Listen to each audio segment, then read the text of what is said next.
Bismillahirrahmanirrahim. Assalamualaikum warahmatullahi wabarakatuh.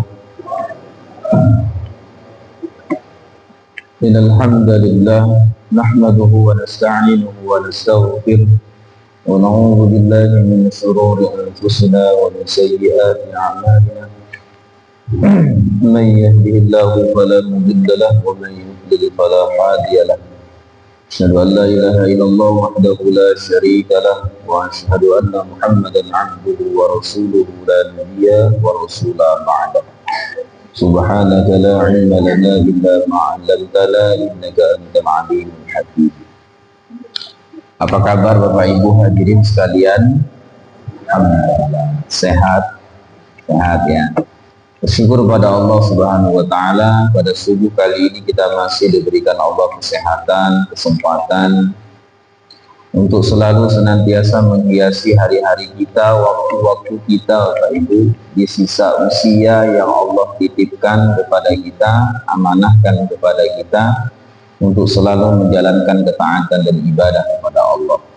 Mudah-mudahan selalu istiqomah menjadi hamba-hamba Allah yang memakmurkan rumahnya, karena salah satu jaminan Rasul Shallallahu Alaihi Wasallam dalam salah satu hadisnya mengatakan, sab'atun yuzilluhumullah illa zilluh, ada 7 golongan orang yang nantinya akan mendapatkan naungannya Allah di yaumil akhir.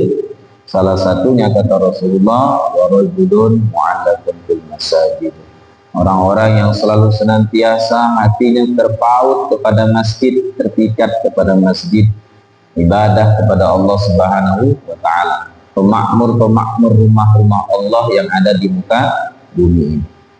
Mudah-mudahan Bapak Ibu sekalian selalu istiqomah sampai akhir kehidupan ini, kita meninggalkan dalam keadaan husnul khotimah. Salawat dan taslim kalau kita sampaikan kepada suri teladan kita Nabi besar Muhammad sallallahu alaihi wasallam. Bapak Ibu hadirin jemaah sekalian yang dirahmati Allah Subhanahu wa taala, kembali kita dipertemukan Allah. Kalau kemarin itu akhir-akhir Ramadan, tidak Ramadan yang pernah datang ke sini, dan sekarang menjelang Idul Adha. Maka Bapak Ibu hadirin rahimakumullah, kita juga sudah berada di bulan yang penuh dengan kemuliaannya Allah, apalagi 10 hari pertama di bulan Zulhijjah. Maka Bapak Ibu hadirin rahimakumullah, puncak daripada ibadah 10 hari pertama di bulan Zulhijjah ini adalah berkurban. Kalau yang tidak melaksanakan ibadah haji. Maka Bapak Ibu hadirin rahimakumullah, inti daripada itu semua bahwasannya kita ini Allah ingin melihat Bapak Ibu sejauh mana kecintaan kita terhadap harta yang kita miliki. Washolli li rabbika wanhar. Setelah selesai melaksanakan sholat, maka berkurbanlah. Ya, memang Bapak Ibu berat untuk melakukan ibadah itu berat. Tetapi Bapak Ibu hadirin rahimakumullah, bagi orang yang khusyuk di dalam sholatnya, maka dia ringan untuk melakukan itu semua. Ya, bagi orang-orang yang khusyuk sholatnya, maka dia ringan untuk berkurban di jalan Allah Subhanahu wa taala. Memang ibadah kurban ini tidak kate ininya Bapak Ibu, tidak kate tubuhnya, tidak ada bentuk fisiknya mana. Yang dijanjikan itu adalah amal, yang dijanjikan itu adalah surga. Kita tidak tengok mana surganya sekarang. Kita berkorban, sudah mengeluarkan harta, ya dah, masih buntu itulah, ya dah, masih ada utang itulah. Karena Bapak Ibu hadirin rahimakumullah, kaitannya bukan karena itu semua. Maka ini menjadi motivasi bagi kita semua untuk meraih pahala yang sebanyak-banyaknya di sisi Allah Subhanahu wa taala. Di samping itu Bapak Ibu, banyak-banyak ibadah mendekatkan diri kepada Allah, salah satunya juga mengkhatamkan Al-Qur'an, ya. baca Al-Qur'annya, kemudian berzikir, bertasbih, bertahlil, bertahmid, ya banyak-banyak. Ya, bertakbir. Ini yang disunahkan. Kemudian Bapak Ibu rahimakumullah, berpuasa. Kalau tidak pacak 10 hari pertama ini berpuasa Bapak Ibu, ya minimal 1 hari nanti kita berpuasa di hari Arafah. Senin, Kamis, jadilah ya boleh berpuasa asal istiqomah. Istiqomah itu yang terpenting. Kalau pacak seluruh hari 9 hari itu kita berpuasa. Bapak Ibu jamaah sekalian dirahmati oleh Allah Subhanahu wa taala, kami diminta oleh Pak Ahmad Fahrudin untuk menggantikan beliau. Jadi kami bingung Bapak Ibu nak ngisi apa. Maka kami sampaikan kita coba belajar bersama-sama membuka kitab Al-Adabul Mufrad, ya, salah satu kitab yang menjadi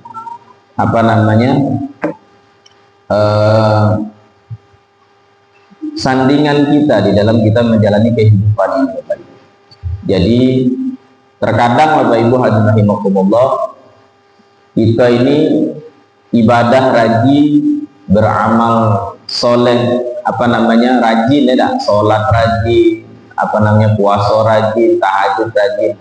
Terkadang Bapak Ibu hadirin rahimakumullah, buahnya itu kadang-kadang tidak ada hati, pelitnya masih, ya, kikirnya masih. Terkadang Bapak Ibu tidak sebaikan dengan orang yang di sekelilingnya juga masih. Nah, maka Bapak Ibu dalam ibadah agama itu memang ada 3 hal yang harus kita pahami. Yang pertama, fondasi yang paling awal yang harus kita tanamkan di dalam kita menjalankan kehidupan beragama ini adalah, terutama Islam ini Bapak Ibu, fondasi kita terhadap akidah, tauhid kita kepada Allah. Maka itu belajar Bapak Ibu tentang ilmu tauhid, bagaimana kita beribadah kepada Allah Subhanahu wa taala. Menyatakan diri kita bukan hanya sekedar saya yakin kepada Allah, bukan hanya seperti itu jabarannya banyak Bapak Ibu. Ya, belajar asma sifatnya, kan sifat-sifatnya Allah, macam-macam Bapak Ibu. Kemudian nanti turunan yang kedua Bapak Ibu dipelajari tentang ibadah kita kepada Allah Subhanahu wa taala. Maka di masjid ini kalau tidak salah Pak Ahmad ngisi tentang fikih ya. Nah, fikih ibadah, ini sholatnya caman. Nah, sudah belajar itu semua Bapak, yang ketiga. Nah, itulah kalau di cabang selanjutnya ilmu itu disebut dengan ilmu tasawuf. Belajar tentang akhlak. Jadi dari 2 cabang ini Bapak Ibu, ibarat sebuah pohon itu, akidah itu akarnya, akar daripada pohon harus kuat, harus besar, harus menajam ke dalam tanah. Batangnya itu, nah itulah Bapak Ibu belajar tentang fikih tadi, ya, tentang sholat, yang mana sholat diajar oleh Pak Ahmad nih. Nah, belajar itu akhirnya ibadahnya, baru nanti Bapak Ibu pohon itu punya buahnya. Nah, buahnya inilah Bapak Ibu hadirin rahimakumullah, terkadang ya seperti yang disampaikan, ada batang yang besar, ya, akarnya besar, tapi buahnya masam, ya, masam. Nyapa? Nah, mungkin los di ininya ada pelajaran tentang akhlak. Nah, maka salah satu kitab Bapak Ibu yang bisa menjadi rujukan itu, hadis-hadis dikumpulkan di sini Bapak Ibu hadirin rahimakumullah, ya, tentang bagaimana adab-adab kita, ya, dalam kehidupan sehari-harinya. Nah, pada bab yang pertama Bapak Ibu rahimakumullah diambil bab tentang bagaimana seseorang itu berbuat baik kepada orang tua. Nah, artinya Bapak Ibu rahimakumullah, kalau dalam kitab fikih pertama kali dibahas itu tentang taharah. Taharah Bapak Ibu. Awal sekali dibuka kitab fikih mana saja itu Bapak Ibu, pasti pertama kali yang dibahas tentang taharah, bersuci. Amano bersuci. Karena itu adalah kunci daripada kita ibadah kita spiritual kepada Allah. Nah, Bapak Ibu hadirin rahimakumullah, di dalam ini juga, di dalam kita beradat, bertingkah laku, berkarakter yang baik, pertama kali kita cerminkan kepada siapa? Pada wong tua. Jadi wong tua dulu awalnya. Ini baru kita nyebar. Nah, itu tuntutannya seperti itu. Maka Bapak Ibu hadirin rahimakumullah, pada hadis yang pertama dari Abu Walid menyampaikan kepada kami dengan mengatakan Syu'bah menyampaikan kepada kami dengan mengatakan Walid bin Izar memberitakan kepadaku dengan mengatakan aku mendengar Abu Amr Asy-Sya'bani mengatakan pemilik rumah ini, ia menunjuk rumah Abdullah bin Mas'ud, menyampaikan kepada kami dengan mengatakan aku bertanya kepada Nabi Shallallahu Alaihi Wasallam, ayyul amal ahabbu ilallah azza wa jalla, amal apa yang paling dicintai oleh Allah Subhanahu wa taala, amal apa yang paling dicintai oleh Allah. Maka Bapak Ibu hadirin rahimahullah, qala Rasulullah sallallahu alaihi wasallam, as-salatu ala waqtiha. Yang pertama itu kata Rasul, salat tepat waktu, di waktunya. Macam tadi Bapak Ibu hadirin rahimakumullah, kita salat subuhnya mulai jam 5 kurang 40 ya dah, 4.40. Nah, 4.40 maka Bapak Ibu hadirin rahimakumullah, orang yang khusyuk di dalam salatnya, maka khusyuk itu Bapak Ibu ya, maka dia sebelum jam itu dia sudah mempersiapkan dirinya dengan sebaik-baiknya. Maka kami pernah belajar dengan Ustadz Bipoh itu Bapak Ibu, salah satu kriteria orang itu khusyuk di dalam sholatnya, maka Bapak Ibu sholat itu ia persiapkan dengan sebaik-baiknya. Mulai dari pakaiannya, mulai dari tubuh dirinya dalam keadaan bersih, dia pakai minyak wangi, kemudian dia menampilkan satu cerminan yang terbaik, penampilan yang terbaik pada dirinya. Kemudian Bapak Ibu hadirin rahimakumullah, tidaklah ia sempurnakan semua hal yang ada pada dirinya itu di rumah.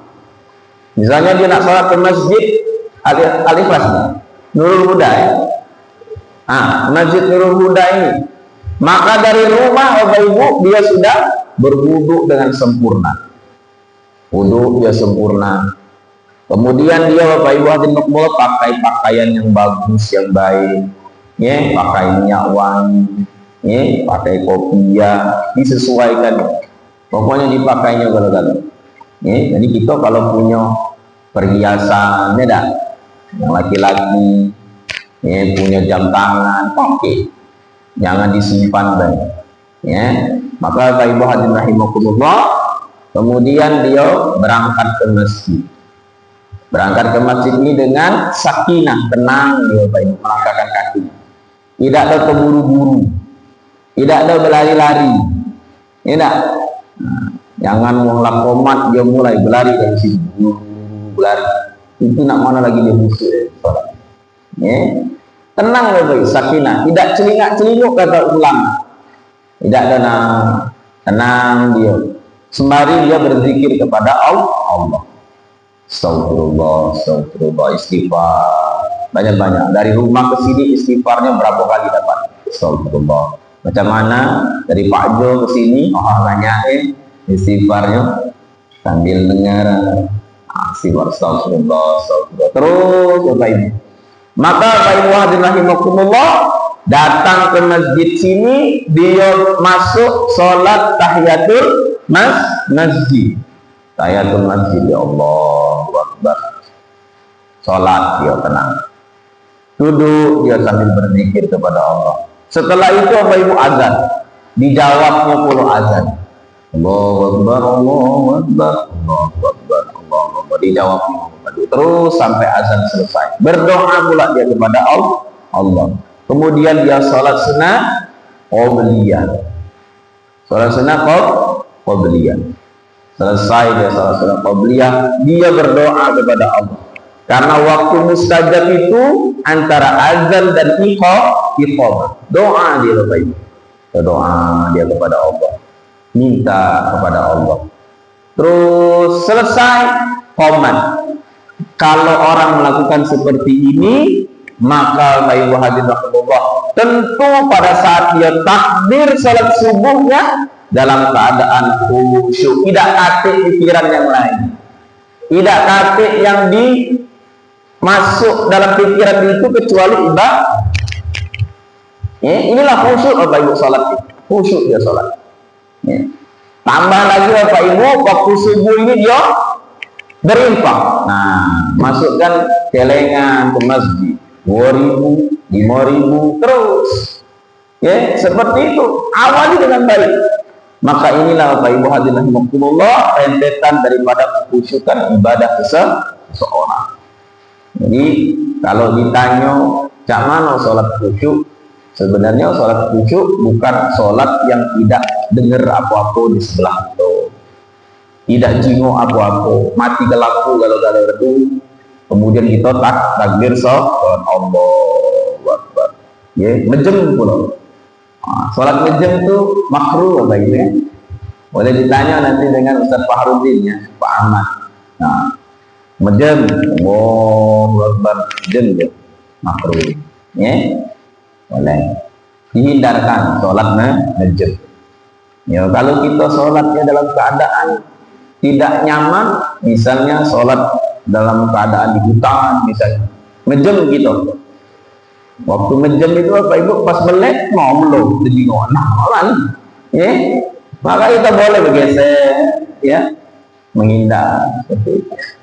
Maka kalau dalam peperangan, dalam sirah nabawiyah itu Bapak Ibu, dalam keadaan perang namanya ada sholat khauf. Sholat khauf. Sholat khauf itu dalam keadaan yang tidak nyaman. Maka Bapak Ibu hadirin rahimakumullah, jadi sholat tepat pada waktunya dan disengajakan betul-betul kita persiapkan dengan sebaik-baiknya. Insya Allah Bapak Ibu, kalau kita awali seperti ini, hablum minallahnya ada, hablum minan nasnya kita bangun, maka pasti akan terbuka kelapangan hati kita tak kalah selesai melaksanakan ibadah sholat.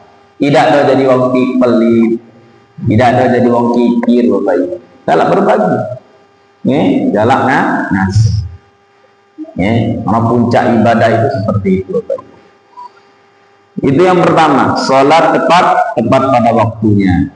Pelajari juga sholatnya Bapak Ibu. Sholat yang seperti apa, yang bagaimana, di kitab fikihnya cak mana, menyempurnakan wudhu itu cak mana, berhemat, jangan banyak-banyak airnya, jangan boros.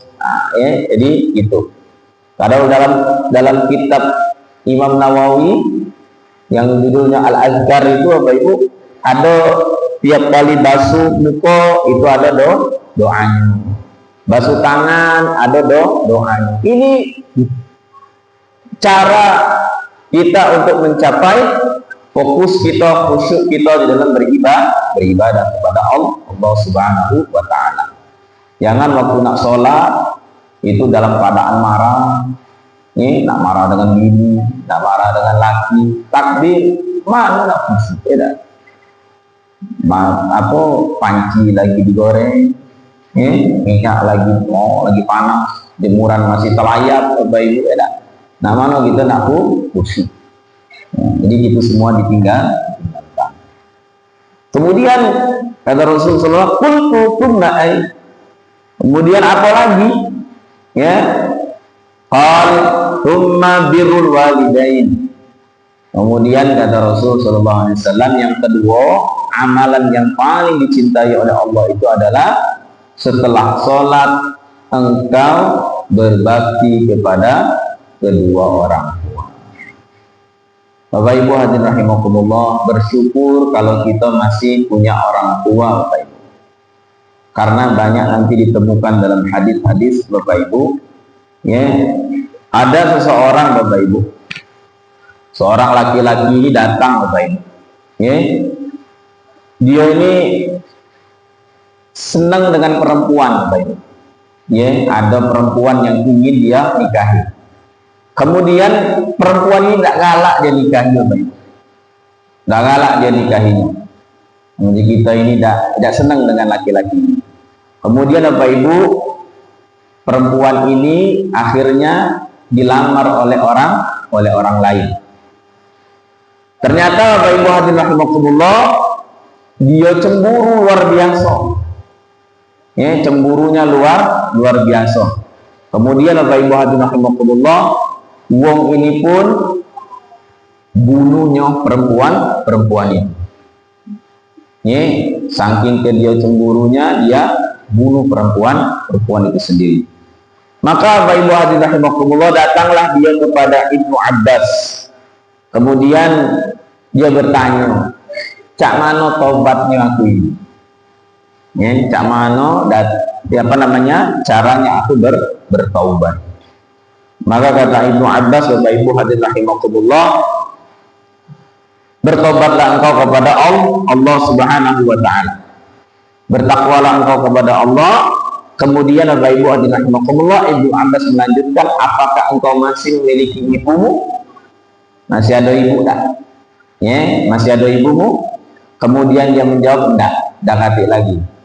Maka kata Ibnu Abbas, bertaubatlah kamu kepada Allah dan dekatkan dirimu kepadanya semampumu. Lantas pergi menemui Ibnu Abbas dan bertanya kemudian dia nanya kepada Ibnu Abbas ini, ngapu tadi nanya tentang adakah ibumu itu tadi? Ngapu nanya tentang orang tua kami? Ya, maka Bapak Ibu hadirin rahimakumullah, jawab Ibnu Abbas, sejauh sepengetahuanku tidak ada satu amal pun yang lebih dekat kepada Allah dibandingkan berbakti kepada ibu. Jadi Bapak Ibu hadirin rahimakumullah, ibarat kata itu, ya, simpelnya ini dosa membunuh itu pacak samo ya dengan orang yang berbuat baik kepada orang tua, berbakti kepada orang tua. Kalau nak ditimbang-timbang, kalau nak ditimbang-timbang, karena kan dalam hadis itu dikatakan bertakwalah kalian kepada Allah, ittaqillaha haitsuma kunta, bertakwalah kalian kepada Allah dimanapun kalian berada, dan iringilah perbuatan burukmu itu dengan perbuatan baik. Nah, untuk mengiringi perbuatan buruknya ini Bapak Ibu, itu dengan cara berbakti kepada orang tua.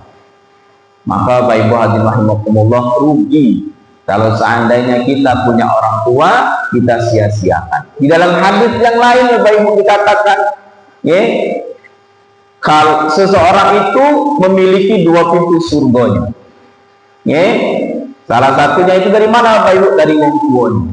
Kalau salah satunya meninggal, maka hilang satu pintu surganya. Tinggal dulu, habis, nanti lagi pintu surganya. Artinya maksudnya, cara mudah dia untuk masuk surga itu pada wong tuanya. Memang Bapak Ibu hadirin rahimakumullah, susah. Apalagi kalau kita Bapak Ibu menjumpai orang tua kita yang sudah lanjut usia. Terkadang Bapak Ibu sudah kita kasih makan, dia ngomong belum makan, ya tak? Nah, padahal kita lalu ya tak? Nah, inilah bentuk sabarnya kita ini Bapak Ibu. Ya, kalau dikatakan oleh Allah, innallaha ma'as sabirin, itu Allah bersama dengan orang sabar itu, nah inilah Bapak Ibu. Sabar gitu ngadapinya ini. Ya, tahan hatinya. Kita ingat saja Bapak Ibu, hidup ini sementara. Hidup ini sebentar. Kita mungkin tidak tahu ya, kalau kita punya orang tua yang sudah lanjut usia, maka kita tidak tahu Bapak Ibu apakah kita duluan atau dia. Tapi yang jelas secara kalkulasi umur ya tak, kita yang paling muda, kayaknya dia duluan misalnya ya tak. Nah, kita tidak bakalan lama nungguin dia Bapak Ibu. Tidak bakalan lama ketemu dengan diri. Maka manfaatkan dengan sebaik-baiknya. Ingat Bapak Ibu, Uwais Al-Qarni itu tidak terkenal di muka bumi ini, tidak asik orang kenal dengan dia.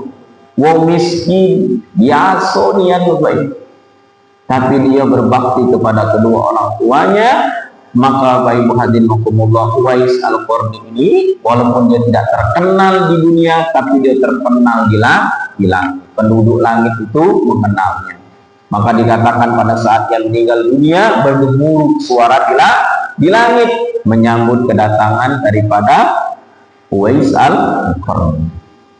Ini Bapak Ibu, ya, saking besarnya pahala kita kalau kita berbakti kepada kedua orang tua, termasuk juga mertua, sama baik Bapak Ibu. Ya.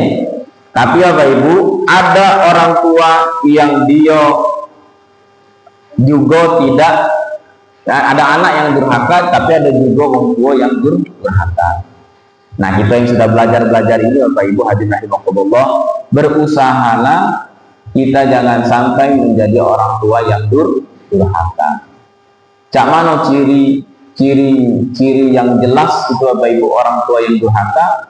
Mereka yang selalu menginginkan dunia kepada anak-anaknya itu sendiri. Ya, maksudnya apa Bapak Ibu? Maksudnya dia misal aku lah nyekolahkan dia, aku lah ngasihkan pendidikan kepada dia. Harapannya itu Bapak Ibu, kaget kalau aku tua, kaget dia lah kaget. Tinggal di rumah dia nilai ngasih aku makan, macam-macam. Harapannya seperti ini. Maka Bapak Ibu hadirin rahimakumullah, yang seperti ini, kalau ada orang tua yang seperti ini, maka siap-siap dirinya bakal menjadi orang tua yang kecewa. Kenapa?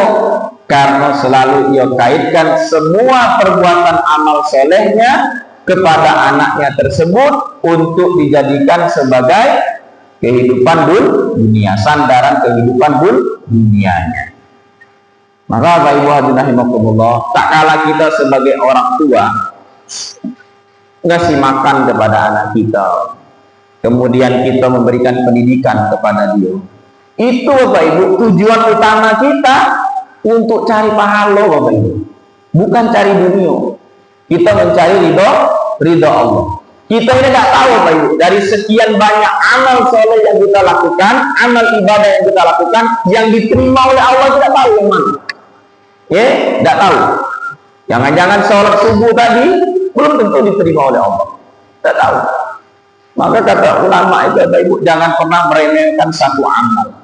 Hatta sampai Bapak Ibu kita menyingkirkan duri yang ada di tengah jalan itu, bisa jadi itu sebagai musabab kita untuk bisa masuk ke dalam surganya Allah Subhanahu wa Ta'ala.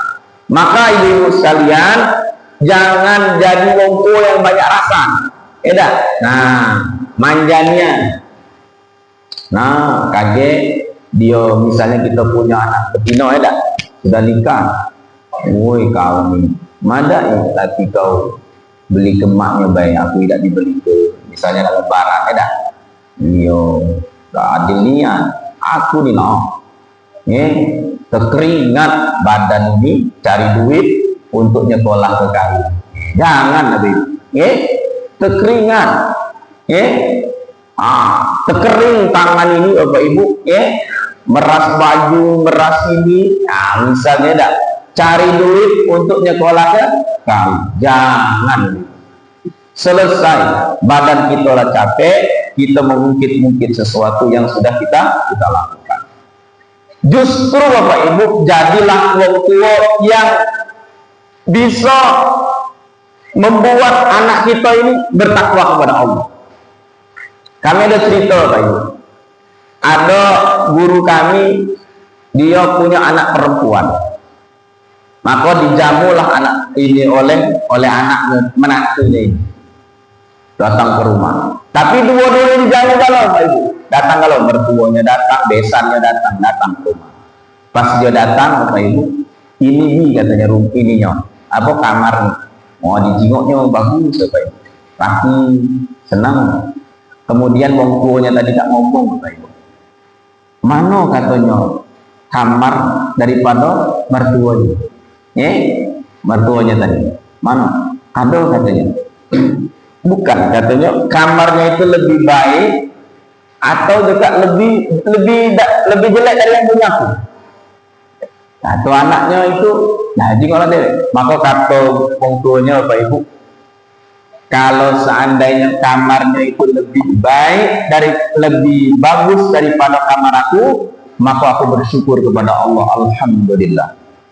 Itulah yang mestinya dilakukan. Tapi kalau seandainya itu lebih baik lakunya aku daripada punya mertuamu, maka lebih baik kita tukar. Biarlah aku yang pakai yang biasa baik. Kamar yang biasa baik, tua kamu ini taruh di kamar yang bagus. Biarlah. Ya, ini apa yang wajibullah. Wong tua yang menjembatani anaknya untuk bisa beramal soleh maksimal. Karena apa? Ketika seorang istri itu memuliakan daripada mertuanya itu, dia taat kepada suaminya, itu apa ibu hadirin rahimakumullah luar biasa pahalanya di sisi Allah Subhanahu wa taala. Dimuliakannya apa ibu? Ya, dimuliakannya. Wong mertuanya tadi sama seperti dia memuliakan seorang suaminya tadi. Karena Bapak Ibu hadirin rahimakumullah, kalau dia sudah belajar, yang namanya anak perempuan taatnya yang pertama kali itu kepada suaminya.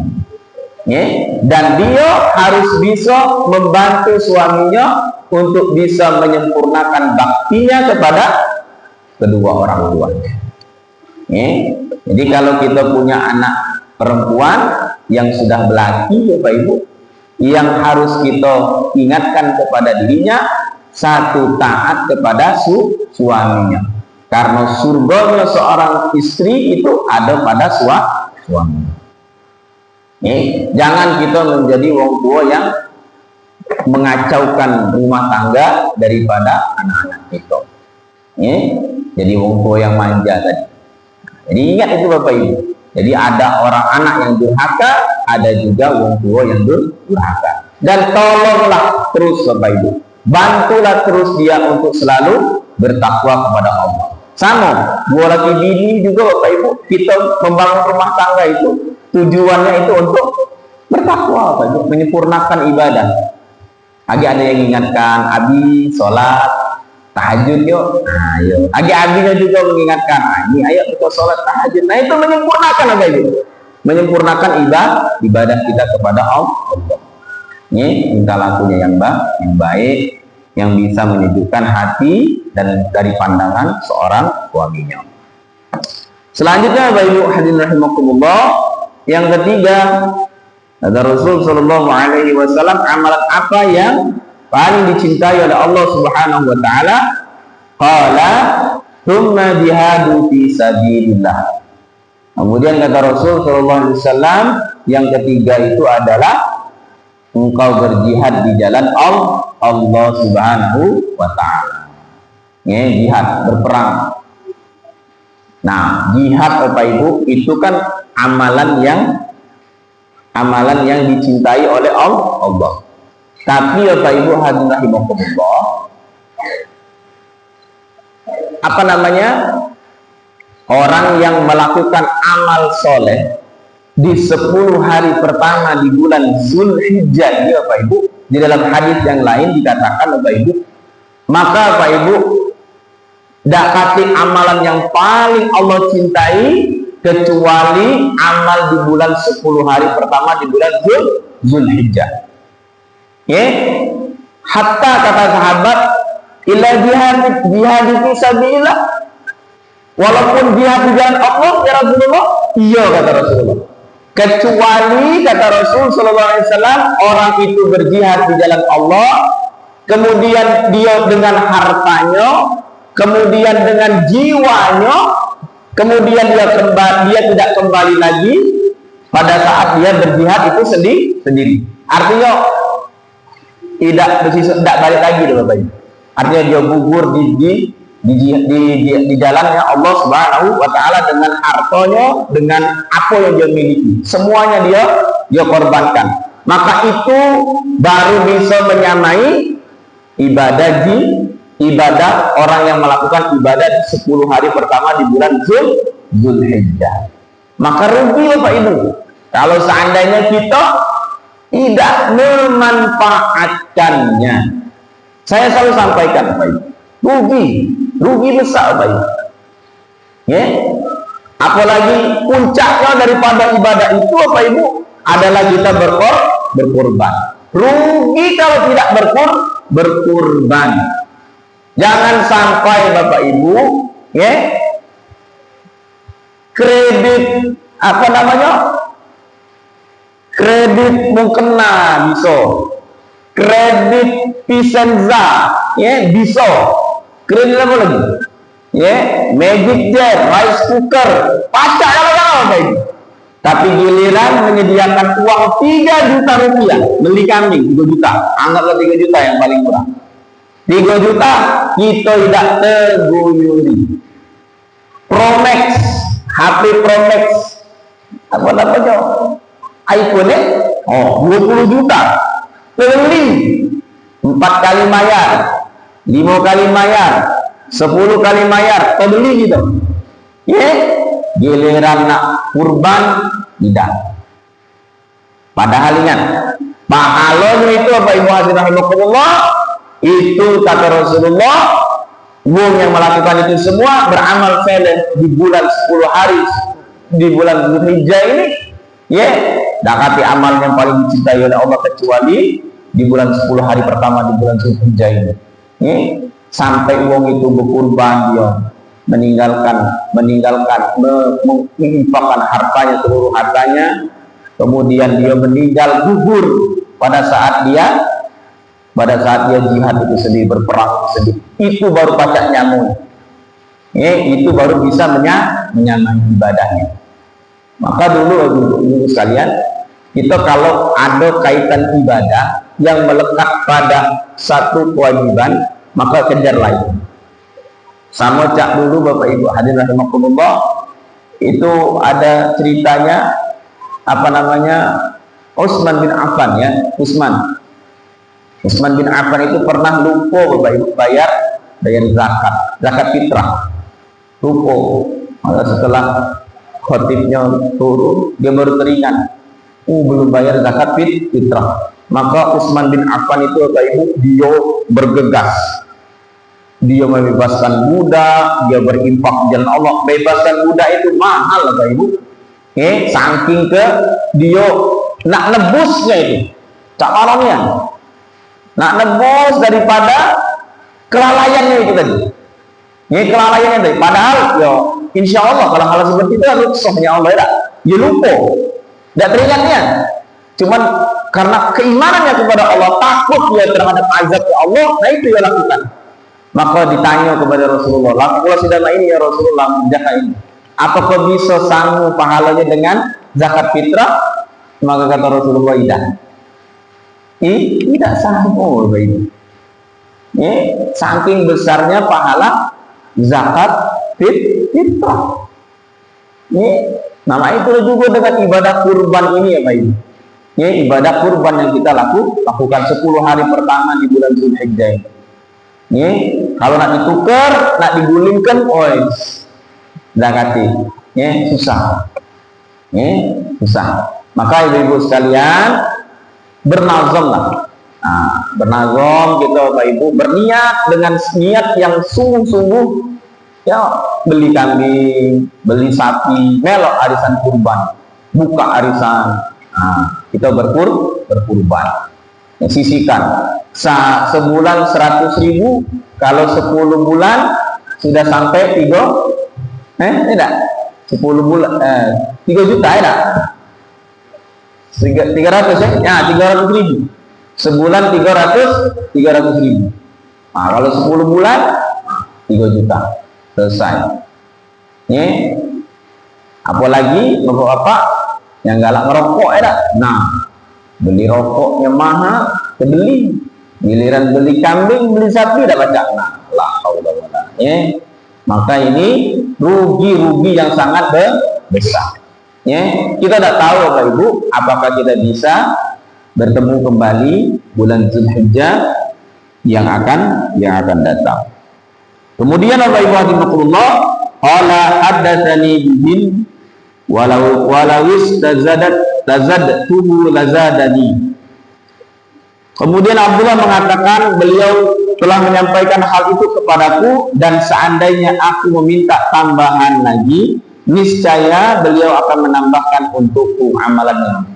Ya, jadi amalan. Jadi 3 amalan Bapak Ibu yang dicintai oleh Allah Subhanahu wa taala, yang paling dicintai oleh Allah. Yang pertama itu mereka sholat tepat pada waktunya. Ya, kita perbaiki ibadah sholat kita di sisi Allah dengan sholat yang paripurna, yang khusyuk Bapak Ibu.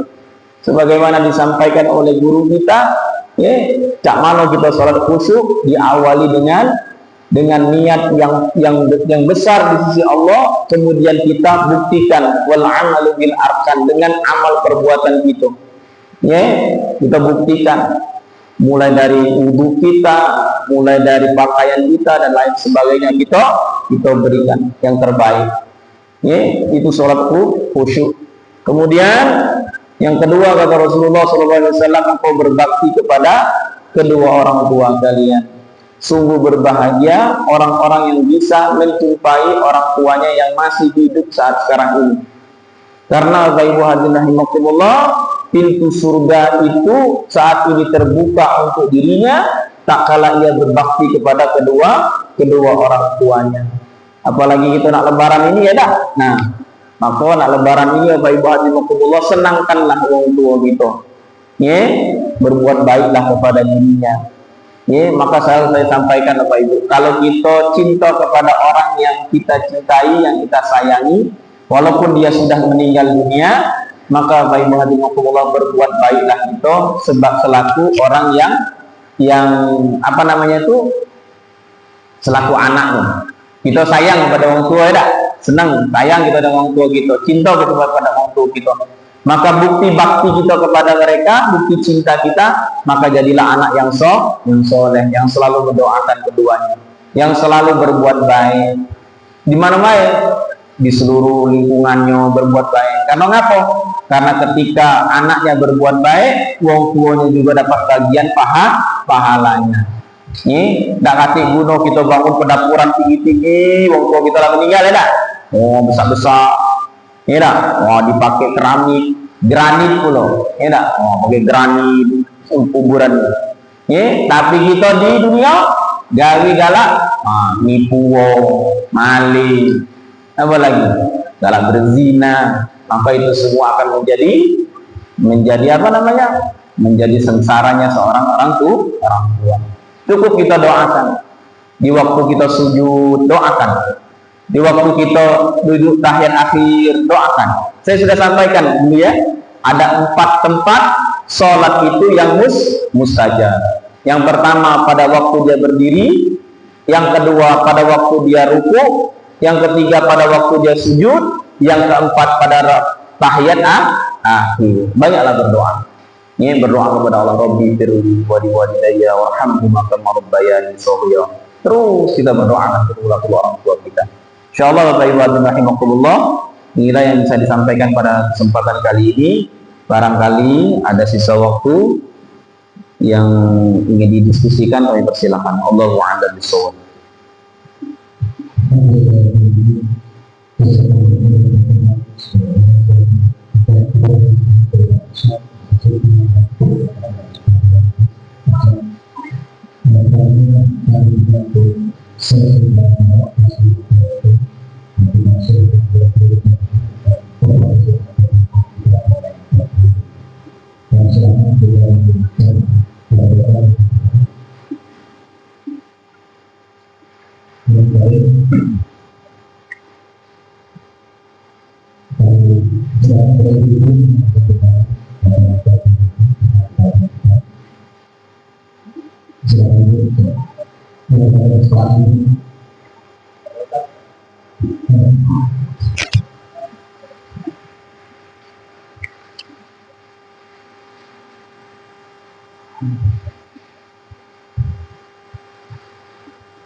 Waalaikumsalam warahmatullahi wabarakatuh.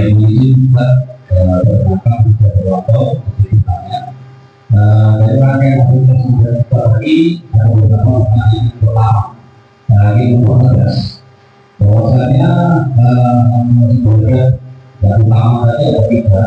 Yang kedua adalah berbakti kepada kedua orang tua. Nah, kalimatnya berbakti pada kedua orang tua termasuk juga dengan Allah. Namun pertegas saja, sudah menyampaikan sebagian. Kemudian yang kedua, bagaimana bentuk-bentuk pengabdian kita terhadap orang tua, di mana di dalam hal ini kami merantau. Jadi sampaikan tadi kita mengenalkan orang tua yang kami angkat kemudian adalah bagaimana benar. Nah, bagaimana perlakuan kita terhadap kami orang tua ini, orang tua sedangkan kami jauh. Untuk apa yang dapat dipersilakan oleh orang tua. Kemudian yang berikutnya adalah orang tua kami ada sesuatu yang sudah meninggal. Nah, untuk kita harus sampaikan adalah meninggal ini. Bagaimana apabila itu aplikasikan untuk dengan orang tua? Karena contoh saya orang tua yang berbeda, tapi orang tua laki-laki masih hidup. Apakah orang sama? Kemudian yang berikutnya adalah apa bentuk-bentuk ibadah di 10 hari pertama bulan. Kecuali kita sebutkan secara kita yang kemudian adalah berpuasa dan juga tidak berpuasa. Apakah ada pembunuhan jika di dalam kedua kali yang disampaikan tadi mungkin ada yang bisa dilaksanakan. Puasa mungkin sebulan terus kurban juga berpuasa. Apakah itu ada bukti berpuasa bukan berpuasa bulan. Kemudian terima kasih. Assalamualaikum warahmatullahi wabarakatuh. Waalaikumsalam warahmatullahi wabarakatuh. Baik, yang pertama Bapak Ibu hadirin rahimakumullah, kami coba jawab yang pertama. Bagaimana bentuk bakti kita kepada orang tua yang dia jauh beda, yang dirinya jauh dari orang tuanya. Apakah dengan mertua juga termasuk berbuat bakti? Maka Bapak Ibu hadirin rahimakumullah, baik itu wong tua kita maupun mertua itu sama saja orang tua kita. Tetapi Bapak Ibu hadirin rahimakumullah, yang saya sampaikan tadi, ketika ingat ya, laki-laki dengan perempuan ini berbeda Bapak Ibu. Kalau laki-laki dia masih punya kewajiban untuk berbakti kepada wong tuanya. Ada kewajiban, tetap kewajiban Pak. Umpama saya berbakti kepada kedua orang tua saya, itu kewajiban. Tetapi kalau perempuan itu baktinya pertama itu kepada suami. Ya, baktinya pertama kepada suami. Dengan maknya sudah menjadi ihsan. Berbuat baik. Ya. Nah, maka Bapak Ibu hadirin rahimakumullah, bantu suaminya untuk berbakti kepada orang tua, maka ibu-ibu sudah berbuat baik kepada wong tua ibu dewe. Ketika ibu istri menjadi istri yang soleha, dia taat kepada suaminya. Yang ceritakan tadi, ya, yang guru kami tadi, ya, dia taat kepada suaminya. Kemudian ia jago dia berikan kesempatan kepada suaminya untuk berbakti kepada wong tuanya, sempurnakan. Karena dia masih wajib Bapak Ibu berbakti. Laki-laki itu masih wajib berbakti kepada wong tuanya, punya kewajiban. Maka Bapak Ibu hadirin rahimakumullah, secara tidak langsung ibu-ibu sudah membantu wong tua ibu dewe. Ya, wong tua ibu dewe untuk masuk ke dalam surganya Allah Subhanahu wa Ta'ala. Jadi indahnya seperti itu. Kalau mak itu Pak, tak adil caknya tidak. Nah, maka Bapak Ibu hadirin rahimakumullah, inilah letaknya hukumnya Allah. Inilah Bapak Ibu hadirin rahimakumullah salah satu bentuk kita menerima secara dengan keimanan kita kepada Allah. Yakinlah Bapak Ibu, pasti ada hikmahnya besar. Ketika kita menerima dengan hati yang lapang, sabar kita menjalaninya, maka itu pasti ganjarannya pahala dan surganya Allah Subhanahu wa Ta'ala. Jadi tetap Pak berbakti. Kalau wong tuanya jauh, ya tidak bisa kita ketemu secara fisik. Kalau kita punya ada rezeki yang lebih, maka kita boleh sisihkan yuk kepada wong tua kita. Misalnya ada rezeki, boleh sampaikan kepada istrinya. Ini ayang misalnya dah, caknya gaji ini aku nak sisihkan kepada mak aku ya, yang di dusun aja nak ditransfer misalnya 500.000 ya, maka kata ayangnya tadi bapak ibu, kata istrinya tadi gak jualan ya, ini ciri istri yang soleh lagi kasih memang mak gitu ya, jangan sampai dia mungkin tak kasih makanan di sana. Nah, maka ini istri yang baik, bukan kaget jadi marah-marah kalau mak mau dikasih, mak aku tidak, jangan bapak ibu ya, karena dia baktinya tetap kepada wong tua. Ini adabnya juga seorang laki-laki. Boleh tak Ustaz kalau seandainya ia tidak ngomong lagi dengan istri ya, boleh. Karena itu adalah harta seorang suami ya deh. Tidak masalah. Kalau misalnya istri kita dicerewet, ya, istri kita dicerewet. Kalau kita ngomong balak saja, ya sudah. Karena itu memang kewajiban kita sebagai seorang suami. Itu. Jangan membalas dua laki ini. Ingat Bapak Ibu, tidak akan turun rahmat Allah di dalam rumah tangga yang selalu berkelahi, berbalah terus. Maka saya selalu sampaikan, benar ya, kalau seandainya istri menolak ajakan suami, memang benar dia mendapatkan laknatnya Allah. Sepanjang malam itu dia dapat laknat Allah. Tapi kita sebagai suami berpikir apa itu? Galak tak kita hidup tinggal semalaman bersama dengan orang yang dilaknat oleh Allah? Galak tak? Makanya kita menjadi seorang suami yang sabar, lapang hatinya, ya sudah. Mungkin dia lagi capek, mungkin dia lagi letih, maka kita pengertian, maafkan dia. Karena ketika kita memberikan maaf kepada dia, terbukalah rahmatnya Allah, kasih sayang Allah. Ini Bapak Ibu, jangan di rumah tangga gawin ubala terus, mau pening kepala, ya kepala pening, rahmat Allah tidak turun. Ya, sabar di antara satu dengan yang lain. Sampai itu kita jingok, istri kita ini tipikalnya cak mana. Nah kalau misalnya dia tipikalnya yang marah-marah tadi, ya sudah, gak usah ngomong baik, kasih baik. Karena itu merupakan kewajiban kita. Kalau kita punya kelebihan, ya, jadi kita sudah dipenuhi, sudah kita tunjuki, anak-anak kita sudah ada kelebihan hartanya, sisihkan untuk wong tua.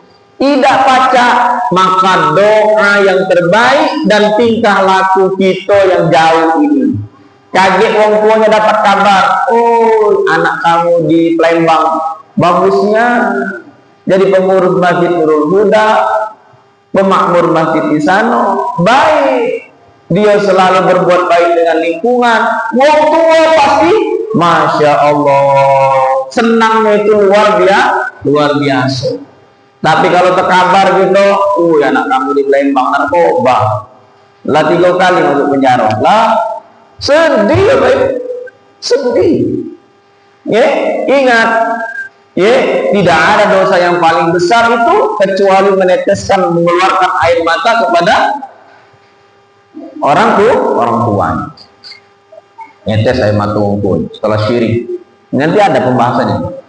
Ya, setelah ini banyak bahasanya.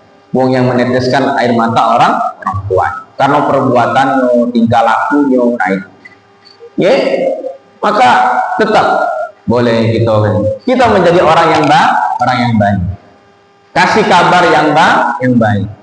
Wong tua itu kadang sudah jadi wong tua kan, kalau kita dengar anak kita, woi anak kamu di sekolah ini nian cerianya bagus nian dia, kita rasa senang Bapak Ibu, alhamdulillah ya Allah, senang gitu.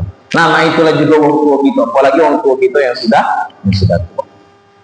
Itu yang kita lakukan. Yang selanjutnya 10 hari pertama di bulan Zulhijjah, puncaknya ibu bapak sekalian ibadahnya itu berkurban. Cak mana Ustaz? Dak katian kami duit. Dak katian duit. Karena baru tahu sekarang. Cobalah dulu penabu beda. Nah, 100.000. Pacar sekarang kurban. Namun sekarang cak mana lagi? Ya sudah. Berdoa kepada Allah Subhanahu wa taala. Mudah-mudahan Allah sampaikan umur kita, kemudian kita bisa memaksimalkan di tahun yang akan datang. Jangan kita jadi berutang yang tidak bisa bayarnya, aduh, jangan. Kalau kira-kira mudaratnya lebih besar, jangan. Kecuali kalau misalnya kita berutang, tetapi kita ada yang bakal bayarnya. Ada yang bisa bakal bayar, apa tidak masalah. Tapi kalau seandainya mudaratnya lebih besar, tidak usah. Tidak usah, karena itu memang sunnah, tapi sangat-sangat ditekankan. Ditekankan. Jadi cak mana ibadahnya? Boleh dengan berpuasa. Berpuasanya itu boleh 9 hari itu berpuasa. Puasa selama 9 hari. Atau tidak kuat ustaznya puasa. Tidak kuatnya. Ya sudah, puasa sehari deh. Di hari Arafah. Karena puasa Arafah itu menghapuskan dosa yang 1 tahun yang lalu dan yang akan datang. Puasa dari 1 hari. Insya Allah Arafah itu kalau di kalender sekarang tanggal hari Kamis Nah niatkanlah dulu Arafah, sunnah, Senin, Kamis. Niatkan tidak masalah. Jadi puasa. Puasa. Bisa juga baca Quran. Menghatamkan Quran. Kalau baca sehari hatam, berarti 9 hari 9 kali hatam. Tidak lagi begawi kan Ustaz. Begawi itu Pak bekerja merupakan amal soleh. Ingat Bapak Ibu, ajaban li amril mu'min, ajaib orang yang beriman kepada Allah. Apapun keadaannya, dia dapat pahala asal dia bekerja tadi dengan niatnya mencari ridho Allah. Cak mana ciri wong begawi mencari ridho Allah? Yang pertama, dia jaga pekerjaannya itu dengan sebaik-baiknya. Tidaklah dia mendapatkan sesuatu dari pekerjaannya itu selain sesuatu tersebut merupakan dari sumber yang halal. Jangan main-main ibu-ibu. Begawi itu pahala Bapak Ibu. Amal soleh. Ibu-ibu maaf, misalnya ada yang begawi di rumah-rumah nyuci ke rupa pakaian wong.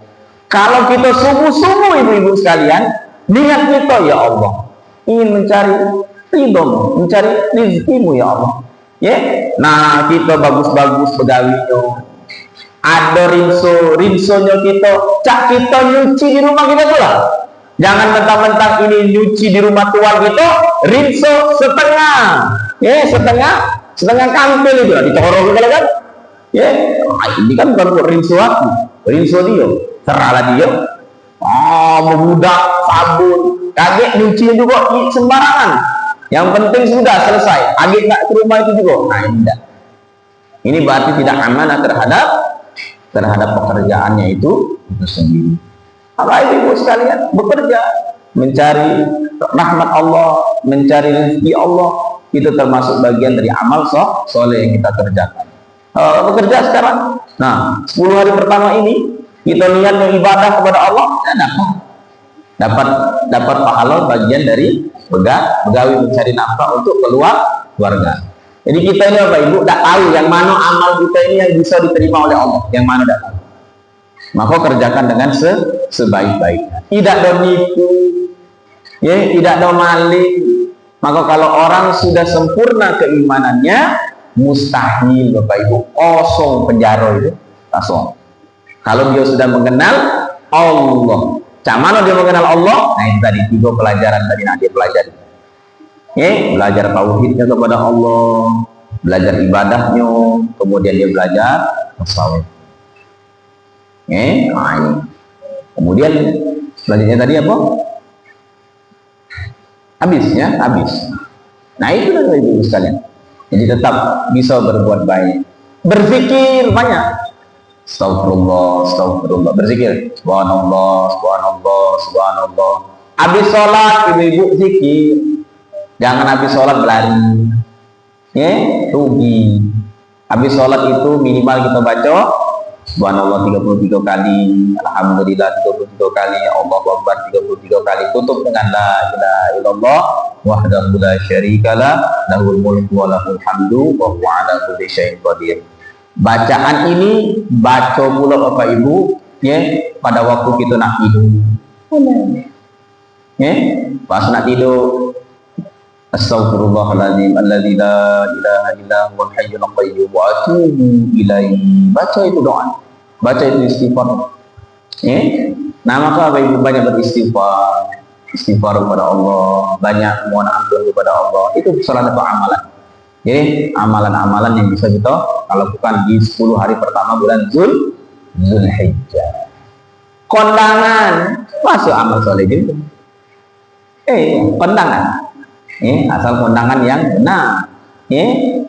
Maka kalau kita ngadakan acara, jangan buat saudara-saudara kita itu masuk ke dalam kemaksiatan. Baik. Kalau ibu-ibu buat acara, buatlah acara yang bagus-bagus. Jangan ada joget nomeri, tidak melempar kembang, apa lagi? Tidak melempar apa? Melempar uang, tidak. Jangan. Buatlah acara-acara yang bagus-bagus. Kalaupun nak ini, ya sholawat. Biar orang yang hadir di situ mendapatkan rahmatnya. Jangan ibu-ibu labas soleh dari pagi, pakai baju ketat, joget pula nomeri, joget. Cari aktivitas acara yang lebih bermanfaat, faedah. Kondangan bisa jadi pahala. Jadi semuanya bisa berpahala asal kembali kepada niat. Itu ya Pak ya. Habis. Wallahu a'lam bishawab.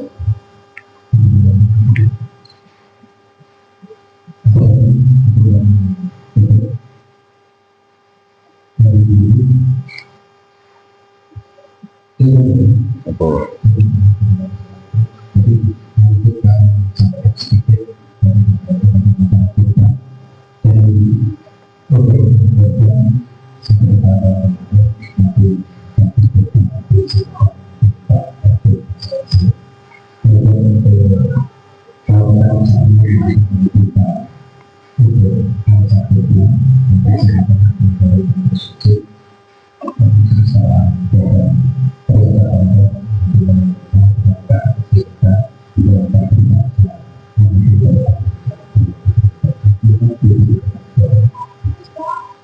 Baik Bapak Ibu hadirin jemaah sekalian yang dirahmati Allah Subhanahu wa taala, mohon maaf lahir batin kalau seandainya ada hal-hal yang kurang berkenan, kata-kata saya yang mungkin menyinggung perasaan Bapak Ibu hadirin sekalian pada saat saya menyampaikan tausiah kepada Allah. Saya mohon ampun, mudah-mudahan Allah berkahi pengajian kita pada pagi hari ini. Allah berikan kita rezeki yang halal dan barokah, dijadikan kita semua orang tua yang mampu mendidik anak kita menjadi anak yang soleh dan solehah.